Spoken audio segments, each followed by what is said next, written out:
اس طرح کہ ہر بندے پر اللہ کی توحید اور ہر بندے پر جو ہے اللہ کی حمد ثنا بیان کرنا لازم ہے، اس طرح رسول اللہ صلی اللہ علیہ وسلم کی بھی جو ہے شان بیان کرنا اور ان پر درود و صلوات پڑھنا اور ان کے جو ہے انقلاب کو واضح کرنا ہر مسلمانوں پر لازم اور جائز اور درست ہے۔ جس طرح کہ اللہ تعالیٰ نے قرآن مجید میں فرمایا کہ اذا جاء نصر اللہ والفتح ورأیت الناس يدخلون فی دین اللہ افواجا فسبح بحمد ربک واستغفرہ انہ کان توابا۔ اللہ تعالیٰ نے فرمایا قرآن مجید میں کہ اذا جاء نصر اللہ والفتح، جب اللہ کی طرف سے مدد اور فتح آ جائے، ورأیت الناس، تو دیکھے گا لوگوں کو، ورأیت الناس یدخلون فی دین اللہ افواجا، کہ اللہ کے دین میں فوج در فوج داخل ہوں گے۔ اللہ صلی اللہ علیہ وسلم کے ذریعے سے the spiritual revolution brought by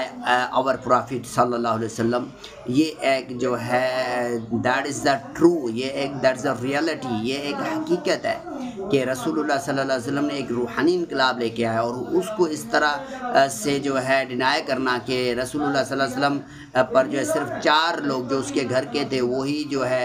ایمان پر رہے، باقی جو ہے وہ اپاسٹیٹ ہو گئے، وہ جو ہے پھر گئے۔ تو یہ ایک جو ہے رسول اللہ صلی اللہ علیہ وسلم کے انقلاب کو ڈینائی کرنا ہے، یہ اس کا انکار کرنا ہے۔ وہ مسلمان ہوئے صحابہ اکرام میں سے، وہ بھی اس کے گھر کے بندے، باقی جو ہیں صحابہ اکرام یا اہل بیت میں سے جو 4 تھے وہ مسلمان ہوئے، باقی پھر گئے۔ اور یہ کہنا اور اس کو رسول اللہ کا انقلاب کہنا، اور جب انقلاب ہے جو قرآن کہتا ہے، قرآن میں واضح طور پر اللہ تعالیٰ نے فرمایا کہ اذا جاء نصر اللہ والفتح ورأیت الناس یدخلون فی دین اللہ افواجا، تو اللہ کے دین میں فوج در فوج شامل ہوں گے۔ اور یہاں پر لوگ یہ کہتے ہیں some people say that کہ صرف جو ہے 4 لوگوں کے سوا باقی جو ہے وہ اپاسٹیٹ ہو گئے تھے، وہ پھر گئے تھے، یہ کہنا رسول اللہ کے انقلاب کا انکار ہے۔ جبکہ خمینی، ڈاکٹر ذاکر نائک اور دیگر مولویوں کے کہنے پر جو ہے million of people to accept اسلام، لاکھوں لوگ اسلام قبول کرتے ہیں، مگر یہ کہنا کہ رسول اللہ کی دعوت میں 4 آئے تو یہ رسول اللہ صلی اللہ علیہ وسلم کی دعوت کا انکار کرنا۔ This is a deny of the revolution of the Prophet محمد صلی اللہ علیہ وسلم، یہ رسول اللہ صلی اللہ علیہ وسلم کی جو ہے دعوت کو ڈینائی کرنا ہے۔ لہٰذا ایسے لوگوں سے بچے جو آپ کو آپ کے نبی جناب محمد رسول اللہ صلی اللہ علیہ وسلم کی دعوت، رسول اللہ صلی اللہ علیہ وسلم کے انقلاب کے منکر ہیں، لہٰذا اللہ تعالیٰ ان کو ہدایت دے۔ باقی یہ کہنا کہ 4 صحابہ کے علاوہ باقی جو ہیں وہ جو ہے اپاسٹیٹ ہو گئے تھے، تو یہ لہٰذا انتہائی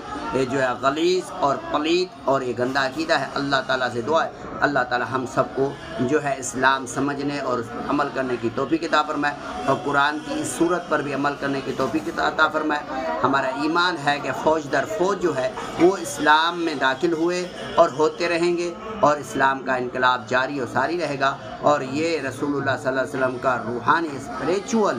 جو ہے ریولوشن